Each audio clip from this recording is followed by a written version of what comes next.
Hey everyone. So today we got Derek here on the interview. Today we just want to get to know who Derek is, why he got started in this industry, and why he has a passion for what he does. So everyone, meet Derek. And Derek, who are you? Like, why did you get started in this industry? Like, what's your passion going through with all of this? Well, I originally started when I was working out. I actually started way back in high school in like 10th grade because I decided it was going to be a good idea to go out for the JV football team. And when the biggest kid on the team was outrunning me, I realized that I needed to actually do something because before that, I was just basically playing Halo all the time. And I still play a lot of video games now, don't get me wrong, but that was basically just consuming my life. And as someone who's 14, 15, that's really not super good. Um, but after that, I started working out. I learned a lot of things from just straight up bodybuilding. And like when I say straight up bodybuilding, like I was learning from a guy who was like 5'3" and had like 21-inch arms. So it was like golden era bodybuilding style is how I first got started.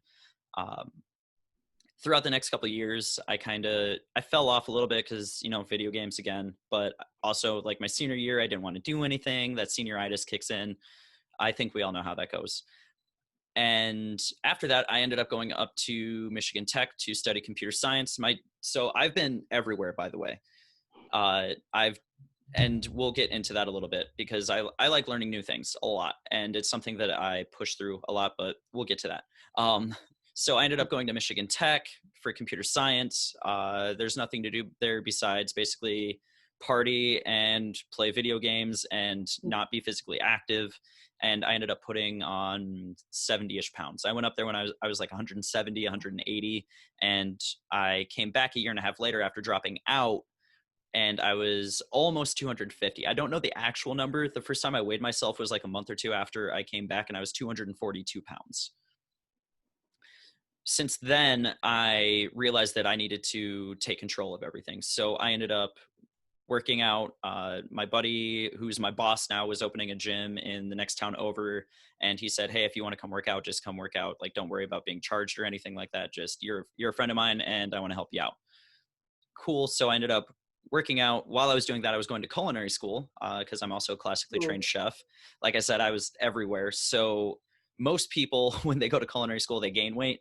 I was losing weight the entire time because I was working out. I ended up working out like 2 or 3 hours a day. I was going hard because when you have that drive and that motivation, and you're also a kid in your, you're also a dude in your early 20s, you could just go, go, go, go, go.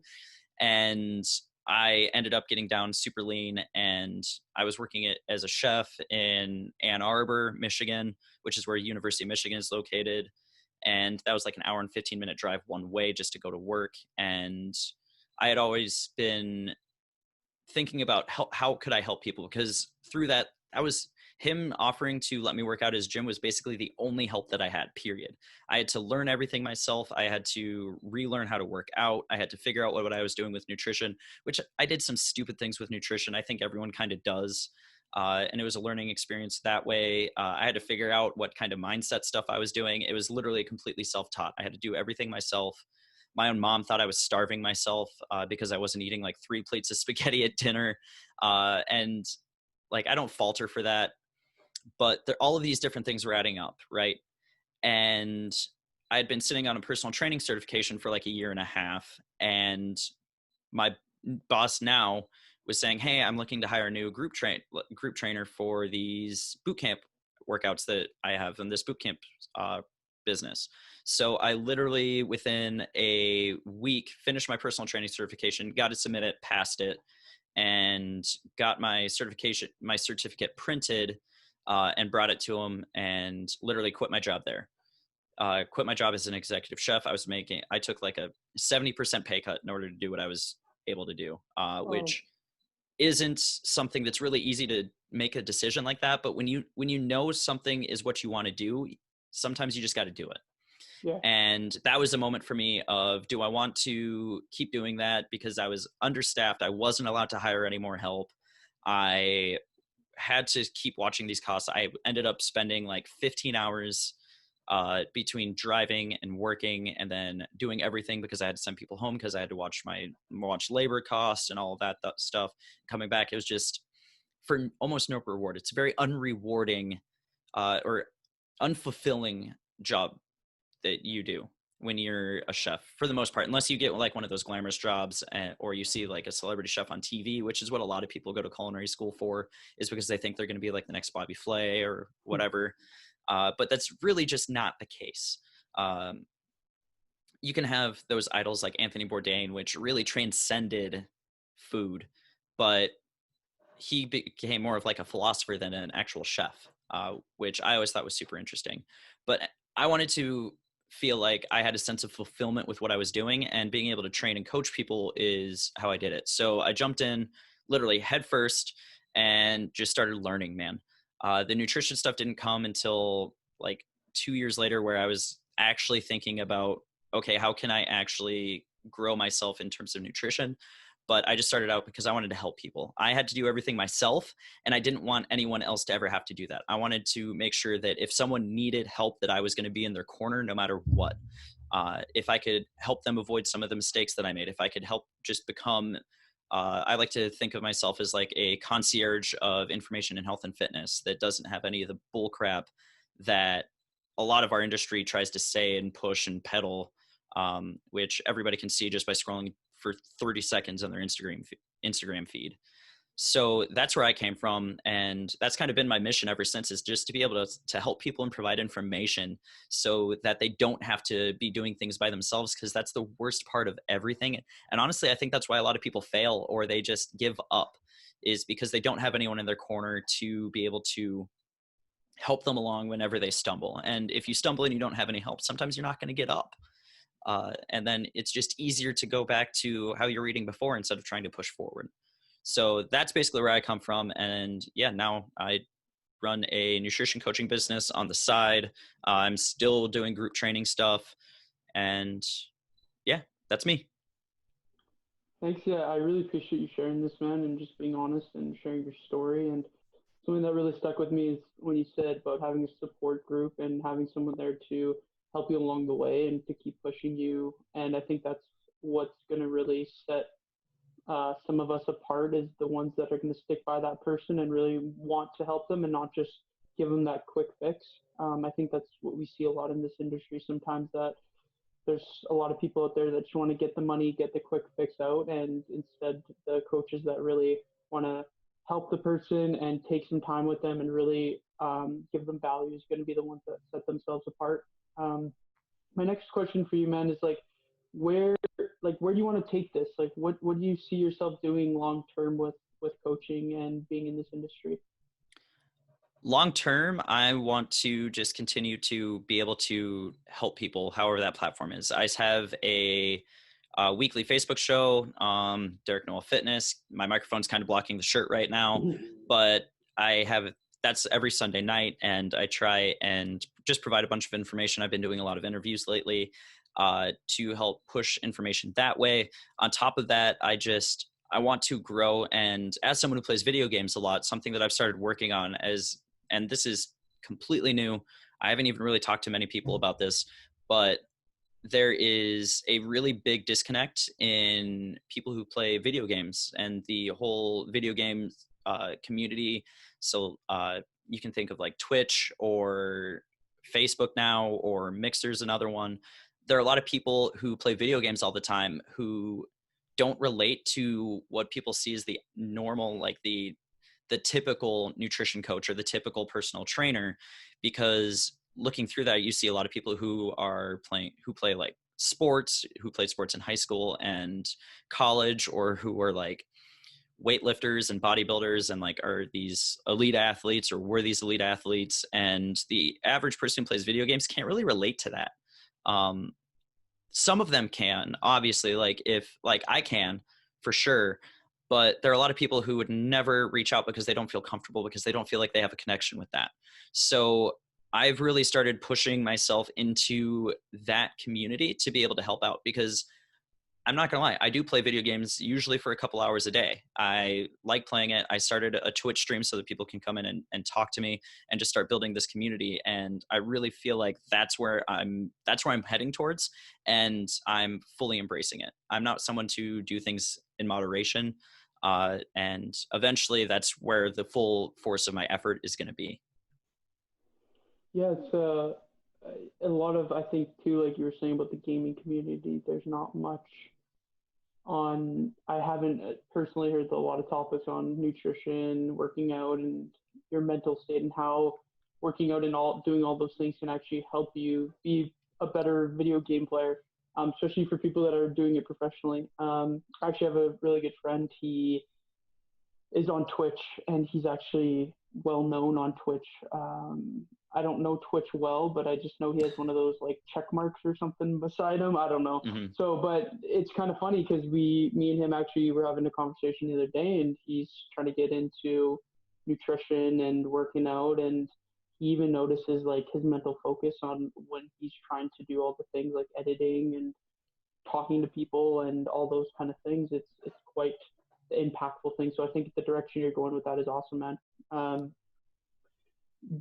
Would you say that that's kind of your upcoming project, or do you have things that you're trying to work on right now, like a program or an ebook or anything along those lines that we should know about? Right now, that's where I'm pushing into. I'm taking the whole concept of gamer nutrition, and I want to follow up on that a little bit because you mentioned that you had a friend who was inquiring about that stuff. As I was looking through to make sure that I wasn't just going to be jumping into a super saturated market, because you got to do market research. I noticed that there's basically nothing in terms of real actual nutrition when it comes to people who play video games and stuff like that. And I'm sure for professional esports teams, so people who play Overwatch professionally, or some of the teams over in Korea who are playing like StarCraft, and I could go on in different video games that are played professionally. But those people, like those players, have their teams actually provide coaches for them to make sure that they're not just sitting there for 12 hours a day, not eating and just playing. The normal person doesn't get that though. And there's really nothing that actually provides a balanced approach. It's either, everything that I've seen has been either some sort of nootropic to help improve performance there, or some sort of meal replacement shake to make sure that they don't have to eat, because they can just drink the shake and all of a sudden they can just spend more time playing video games. And I don't think either of those approaches are good long-term solutions. Like nootropics can be great, don't get me wrong. I'm testing one right now, and like mental clarity, it can be a game changer in terms of mental clarity, but that doesn't mean that just because you're clear mentally doesn't mean that you have an actual healthy body. And if you have a healthy body, then everything else is going to be really good, because your hand-eye coordination isn't just tied to how your brain performs. It's tied to how your nervous system performs and how your body and your muscles react. And if you have really poor muscle structure, or you have really poor neuromuscular contractions and things like that, then your performance is going to suffer. So need to make sure that everything is building, and there's really nothing in the space. And I'm hoping that I can bring that. So that's really what my next project is going to be, is to help bring real nutrition, not just supplements, into the forefront of the nutrition talk when it comes to gaming. Yeah, like you mentioned about, I think when we look at like nootropics and other supplements, I do think they have a time and place to be set in someone's lifestyle. But at the same time, if that's what you rely on, I think it's just a band-aid in that aspect. Mm-hmm. It's something that if you can get your nutrition and you can get your activity, you can have a mental state that's super clear without any supplements. Just imagine what would happen if you then incorporate a supplement. You'll see insane results, and that's kind of where I think you're going in the right direction there. Where can people follow you on your journey? Where can people find you if that's kind of their niche and they want to reach out to you? They can find me in a few different places.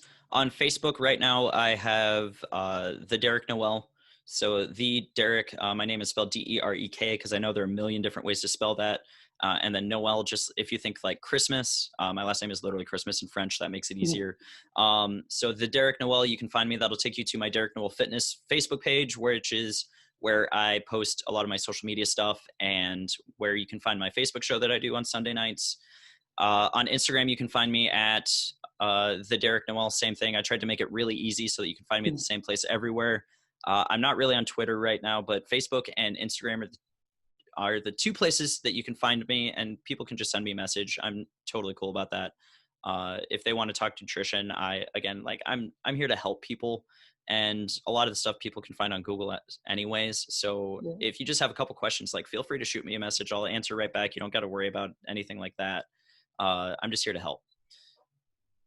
Awesome. Do you have like do you do gaming channel or anything that where you talk about Yes. nutrition and things like that and play video games? One thing is I did mention that I started a Twitch stream. I usually go from like 9 p.m. to midnight on Cool. that, like 3 or 4 days a week. I'm still trying to figure out my actual schedule for that, but that is at twitch.tv/Renquim, RENQUIM. It's my old gaming name that I've had literally since high school. You can find me on there, and I'm also working on other things. And I do have a Discord for people who know what that is, called Gamer Nutrition, which is tied to my Twitch channel, where we can come and talk about nutrition or video games or whatever. It's a really cool way to have a live chat with. It's basically like a chat room for like-minded individuals who want to talk about nutrition and things like that. And I'll make sure that I provide the link for all of this stuff to you. Awesome, man. I really want to say thank you so much for hopping on this call and for taking your time to do this. I know that being honest and sometimes vulnerable about your journey can not always be easy to say out loud, and I appreciate that and you coming on the call today. Yeah, I appreciate you having me, man. I was super pumped when you sent me a message. No, I'm glad, man. That's kind of what I wanted, and I just want people that are excited to tell their story and excited for people to excited to help people. Like those are the kind of people I want to connect with and get a better understanding of who they are and what their story is. So thank you for that. Yeah, no problem, dude. Again, thanks for having me on. Yeah, no worries. So I just want to say thank you everyone for watching this. I will put all the links that Derek had mentioned in the show notes, and I will also be posting this on Instagram in the future. So thank you so much for everyone for watching, and I hope you have a great rest of your day. Bye-bye.